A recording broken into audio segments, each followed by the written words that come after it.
या मालिकेच्या आजच्या भागात आपण पाहणार आहोत अलका सावलीला म्हणत असते की तू जो विचार करतेस तो अगदी खरा आहे. आणि मग जगन्नाथ सावलीला सांगतात की तू इथे येण्याच्या आधी मी सारंगचीच पत्रिका बघत होतो आणि तो अजूनही त्याच्या भूतकाळातून बाहेर पडलेला नाही आहे. फिरून फिरून परत तो तिथेच जातोय, पण त्याला आता त्याच्या भूतकाळातून बाहेर पडायलाच हवं. आणि ते ऐकून सावली म्हणते की माहीत नाही का, पण तुमचा चेहरा मला काहीतरी वेगळंच सांगतोय. आणि ते ऐकून मग जगन्नाथ म्हणतात की अगदी खरं आहे, मी सारंगची पत्रिका बघितली आणि त्याच्या जीवाला धोका आहे असं मला दिसलं.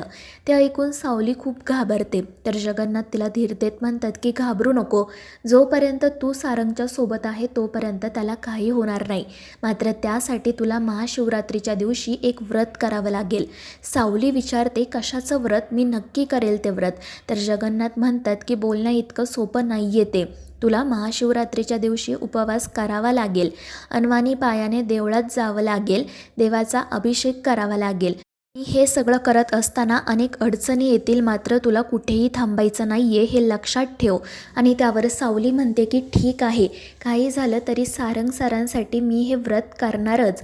मात्र जगन्नाथ म्हणतात की कशासाठी करायचं आहे तुला हे व्रत, कारण तुला त्या घरात मान सन्मान नाही, सून म्हणून किंमत नाही, तो सारंगसुद्धा तुला बायको मानत नाही, मग का करणार आहेस तू हे व्रत. आणि ते ऐकून सावली म्हणते की असं का बोलताय तुम्ही, मी त्या घरासाठी सारंग सरांसाठी हे व्रत करणार आहे, कारण त्या घरामध्ये सुख आहे मात्र कोणीही समाधानी नाही. आणि जरी तिलोत्तमा मॅडम माझ्याशी चांगलं वागत नसल्या तरी त्यांचा सारंग सरांवर खूप जीव आहे.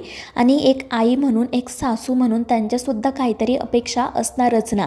त्यांच्या बोलण्यातून मला नेहमी जाणवतं की त्या घरामध्ये लहान बाळाची वाट बघत आहेत. आणि जर मी हे व्रत केल्यामुळे त्यांना तो आनंद मिळणार असेल, त्या घरामध्ये लहान बाळाची पावलं येणार असतील, तर मग मी हे व्रत का नको करू. आणि त्याचवेळी नेमकी ऐश्वर्या त्या ठिकाणी येते आणि लपून सावलीचं बोलणं ऐकू लागते.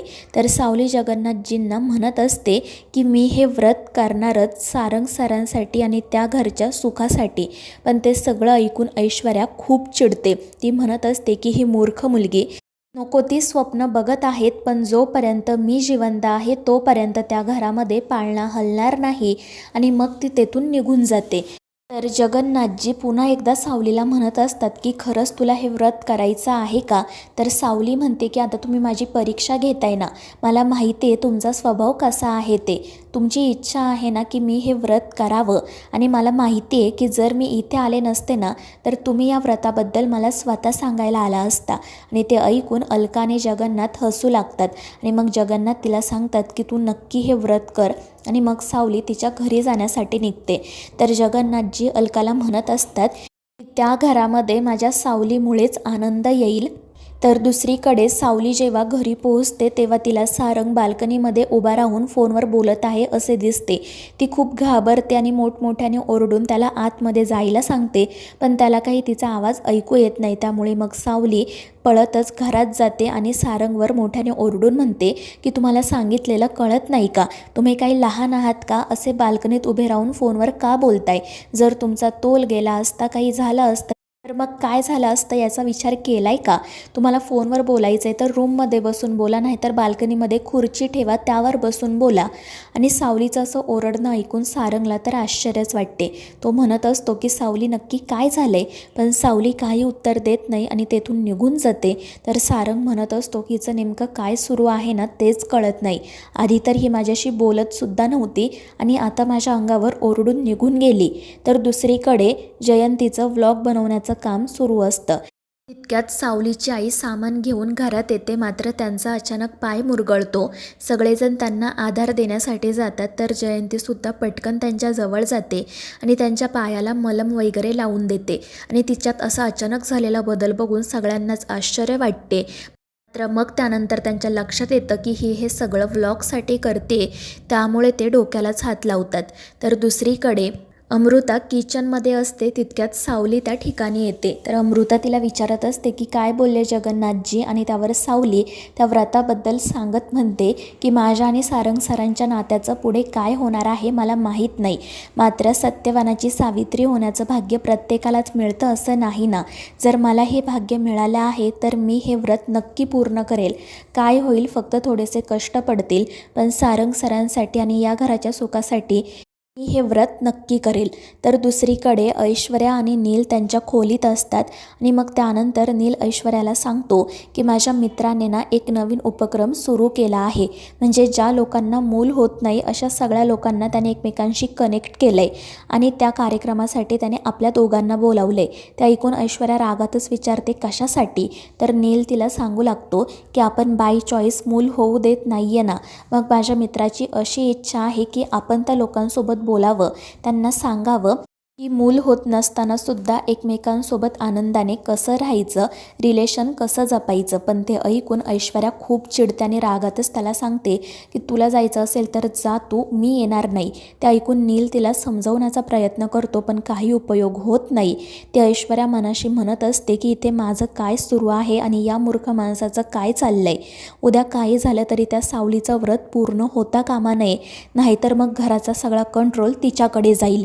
तर दुसरीकडे तिलोत्तमा आणि तिचा नवरा गप्पा मारत बसलेले असतात. तिलोत्तमा त्यांना सांगत असते की उद्या सारंग मीटिंगसाठी बाहेरगावी जाणार आहे, पण माहीत नाही का मला खूप भीती वाटते. तर तो म्हणत असतो की तू सारंगची इतकी काळजी नको करत जाऊ. आणि त्यांचं बोलणं सुरू असतानाच सावली त्या ठिकाणी येते. ती तिलोत्तमाला म्हणत असते की मला बाहेर जायचं आहे. तर तिलोत्तमा म्हणते की हे बघ, तुला जिकडे जायचं आहे ना तिकडे तू जा, मला विचारायची काही गरज नाही आहे. आणि परत नाही आली ना तरीही काही हरकत नाही. आणि ते ऐकून सावलीला वाईट वाटते. त्यानंतर ती त्या व्रताबद्दल त्यांना सांगणार असते, पण तितक्यात तिलोत्तमा म्हणते की तू या घरासाठी प्लीज काही करू नको. आणि ते ऐकून सावली मग काही न बोलताच तेथून निघून जाते. त्यानंतर ती किचनमध्ये काम करत असताना तिला सारंगचा मोठ्याने ओरडण्याचा आवाज येतो. ती धावतच त्या आवाजाच्या दिशेने जाते तर सारंग, सोहम आणि बबलू यांची मस्ती सुरू असते आणि ते बघून सावली खूप चिडते. तर सारंग तिला विचारत असतो की सावली काय झालं, तू अशी धावत पळत का आली. तर सावली म्हणत असते की तुम्ही किती मोठ्याने ओरडलात, मी घाबरले ना. मला शांतपणे कामं करता येत नाहीत का, सतत का धावपळ करत असता. आणि ते ऐकून सारंग म्हणतो की तू माझ्याकडे इतक्या बारकाईने बघत असते का. तर सावली म्हणते की तसं नाही, पण प्लीज स्वतःची काळजी घ्या. आणि ते ऐकून सोहम आणि बबलू मुद्दाम गाणं गाऊ लागतात, पण सावली मोठ्याने त्यांच्यावर ओरडते आणि ते बघून ते दोघेजण खाली मान घालून तेथून निघून जातात. तर सावली सारंगला सांगत असते की हे बघा, प्लीज स्वतःची काळजी घ्या.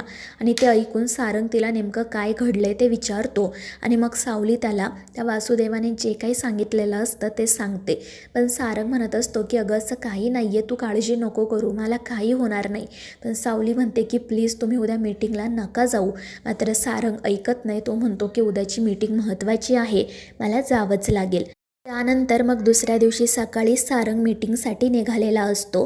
तिलोत्तमा त्याचं औक्षण करत असते, पण तितक्यात बबलूने फेकलेला बॉल आरतीच्या ताटावर येऊन आदळतो आणि आरतीचं ताट खाली पडतं.